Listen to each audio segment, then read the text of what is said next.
Sky-high cost of living, rising inflation, and unemployment are making life unbearable for many Australians. How is it possible that a nation overflowing with natural resources and thriving on a booming service sector has so many of its people struggling just to stay afloat?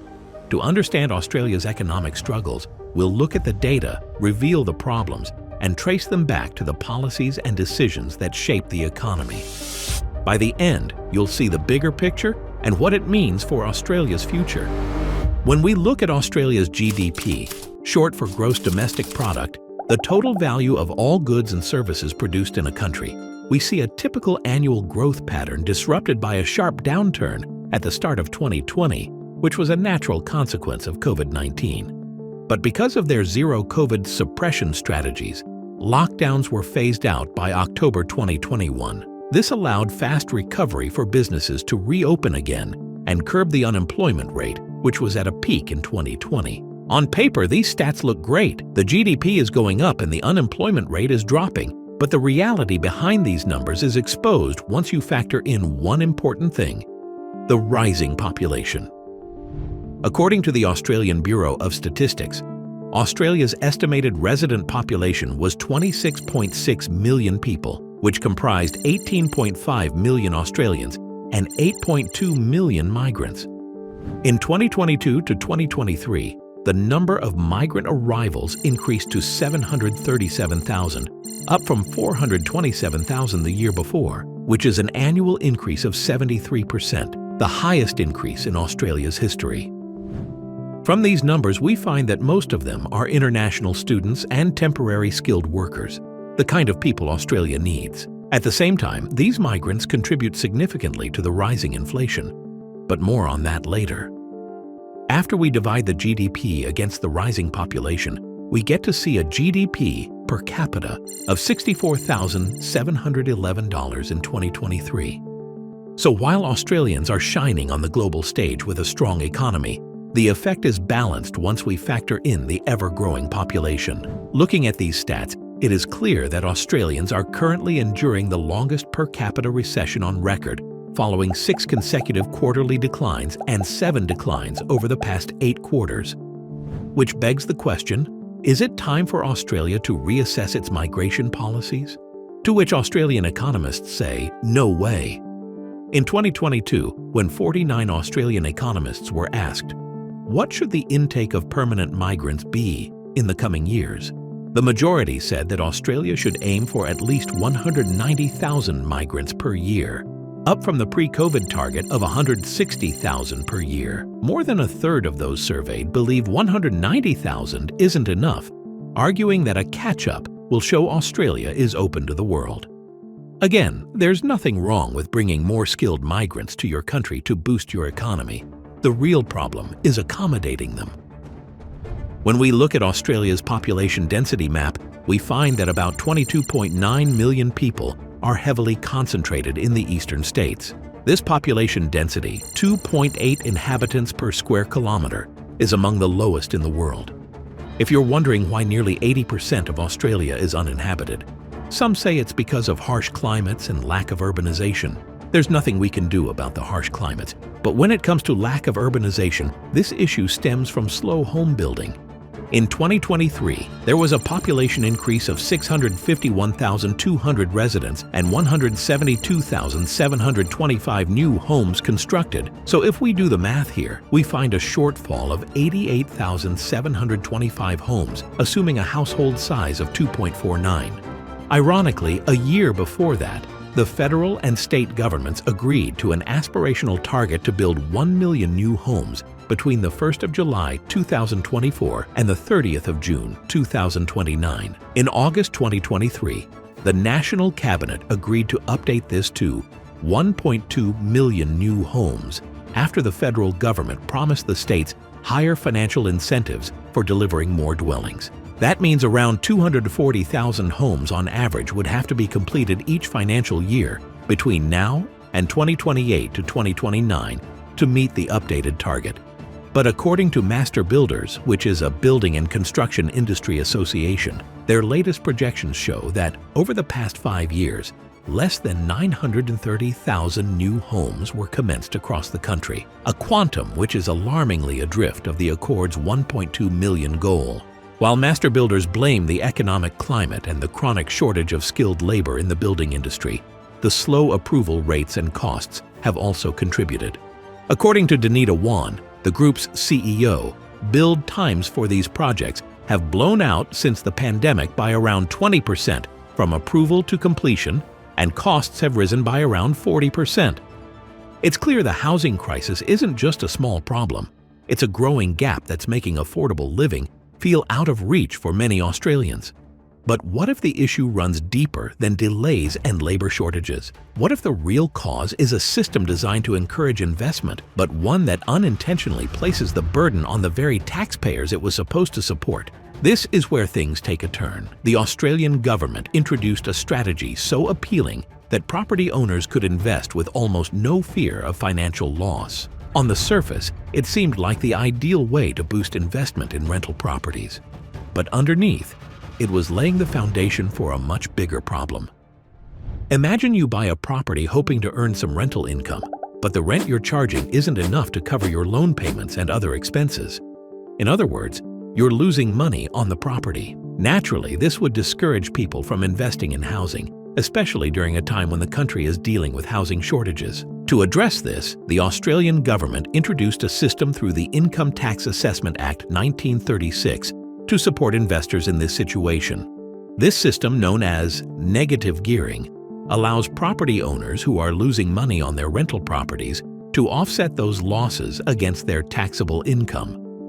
In simple terms, it's like saying to the government, "Hey, I'm losing money," and they respond by letting you pay less tax on your other income, like your salary. For investors, especially those who own multiple properties, this can mean significant tax savings while they wait for their properties to increase in value. This was a huge incentive for property buyers, but what about property sellers? Another benefit introduced by the government for property owners is the capital gains tax discount. Think of capital gains tax as the share of profit you have to pay the government when you sell something valuable, like an investment property, for more than you bought it. But in Australia, if you've owned the property for at least a year, you only have to pay tax on half of that profit. Thanks to a 50% discount, this discount encourages people to invest in properties and sell them for profit. While these tax breaks did lead to more private landlords building homes for renters, they also cost the federal government a lot of money in lost tax revenue. The federal treasury has estimated that the rental property deductions, which is the amount the government has promised to compensate, will jump by 58%, from $17.1 billion to $27.1 billion by 2023-24. This sharp rise is mostly due to higher interest rates on investment property loans this year. It raises an important question. Do these tax incentives help the economy, or are they just a burden on taxpayers? The truth is, they do a bit of both. Data from the Australian Bureau of Statistics shows that between 1996 and 2021, private investors added 1.1 million rental properties. Meanwhile, community groups only provided about 41,000 homes, and the government actually lost 53,000 rental properties during this time. So, while negative gearing has helped ease the housing shortage, it has come at a significant cost that taxpayers have to bear. The massive $27.1 billion figure for 2023-24 reflects not just rising interest rates, jumping from 0.1% in November 2020 to 4.35% over 3 years, but also inflation pushing up other property-related costs. This financial strain particularly impacts new migrants, like international students, who increase the demand for housing and services. International students in Australia face high living costs, averaging around 21,953 Australian dollars per year. As demand for accommodation increased, landlords began raising rents, leading to something called demand pull inflation, where prices rise because people are competing for limited resources, like housing. On top of this, in 1992, under Prime Minister Paul Keating, Australia introduced a system called superannuation, or super for short. Think of it as a retirement piggy bank. Workers are required to set aside part of their earnings into a super fund, which is then invested to grow over time.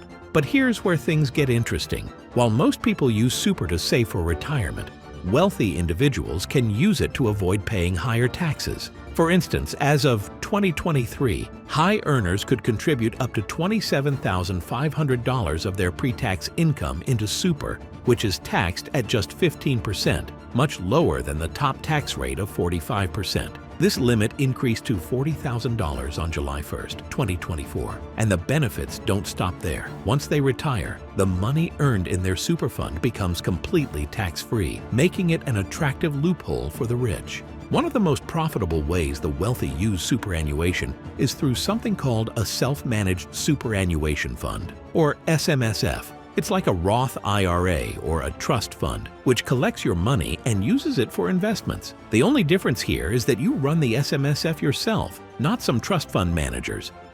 Of course, you might be wondering, how is it any different from investing money from your personal account? The difference here is that you only get taxed 15% on your investments versus the usual tax rate of 45%. But SMSFs aren't for everyone. To set one up, you typically need a large amount of savings, at least $200,000. While this setup is great for the rich, it raises concerns when you look at the impact on tax revenue. For example, in 2021-2022, the Australian Tax Office reported that the government collected $530.1 billion in taxes. Over half of that, 50.3%, came from individual income tax, while only 5.5% came from super funds, even though super funds are where wealthy individuals park much of their money. This means the middle class ends up shouldering most of the tax burden. Additionally, when the wealthy invest in high-yield assets like property through SMSFs, it pulls money away from more productive areas, like businesses. This contributes to lower business investments, slower productivity growth, and stagnant wages across the economy. Australia's productivity has been on the decline, and to understand how, we have to understand three important terms. Labor productivity, which is a measure of how much goods and services workers produce in a certain amount of time. Real wages, which is the money workers earn, adjusted for inflation.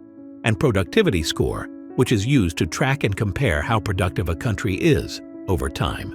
In 2022 to 2023, labor productivity and real wages dropped by 3.7%, because businesses weren't producing enough to match the record number of hours people were working. By mid-2024, productivity scores had fallen further, from 95.7 points in the first quarter to 94.9 in the second. Economists, including Assistant Minister Andrew Leigh, blame this on reduced competition among businesses. When only a few big companies dominate the market, thanks to mergers and low business investment, it stifles innovation and growth. On a broader scale, Australia's shift toward a service-based economy plays a major role. While services make up the largest share of the GDP, they contribute the least to future economic growth. Factors like an aging population and changes in global trade also add to the challenge. According to Australia's Identified Mineral Resources Report of 2023, Australia is the world's top supplier of lithium, titanium, and many other valuable minerals. The country invests heavily in its mining infrastructure, which brings in a lot of money year after year. However, relying too much on natural resources can be risky.